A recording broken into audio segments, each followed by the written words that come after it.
The if statement is used to determine whether or not a statement or a group of statements, which we call an action, is going to be executed. The general form is we have the reserved word if, then a condition, which is any relational expression, and then the action, which is any number of valid statements, including possibly just one. And then we have the reserved word end at the end. So the way it works is that we start by evaluating the condition. If the value of that condition is true, then the action is executed. So all of the statements in the action are executed. Otherwise, if the condition is false, then we skip the action entirely. We do not execute any of those statements.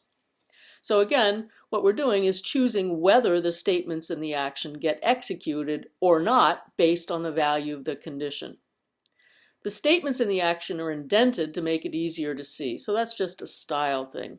And they're naturally bracketed by the reserved words if and end. Here's an example of using an if statement. The if statement is useful, for example, when the value of one variable is supposed to be greater than or equal to another. If that's not the case, then we're going to exchange their values so that it does become the case. So we can use an if statement to determine whether this action is necessary or not. For example, if we have two variables a and b, and a should be greater than or equal to b, the algorithm to check that and possibly change is to use an if statement. If a is less than b, so it's not greater than or equal to b like it's supposed to be, then what we're going to do is exchange the values of the two variables so that a is in fact greater than or equal to b.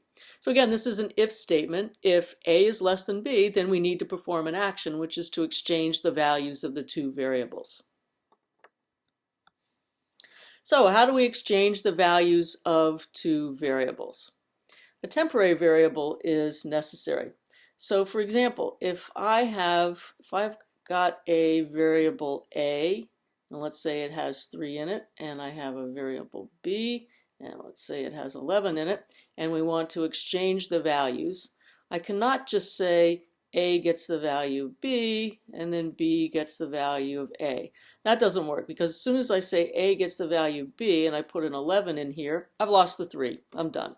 Okay, so that doesn't work. So what we have to do is we have to have some kind of a temporary location. So let's have a and b again, and a is 3 and b is 11.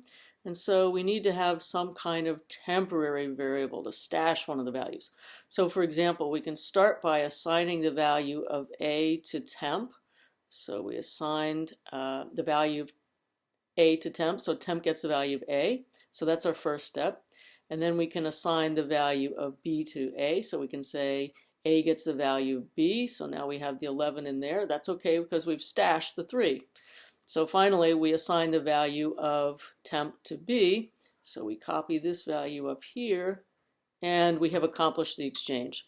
So exchanging the values of two variables uses a third variable, a temporary variable, and 3 assignment statements altogether in order to accomplish this.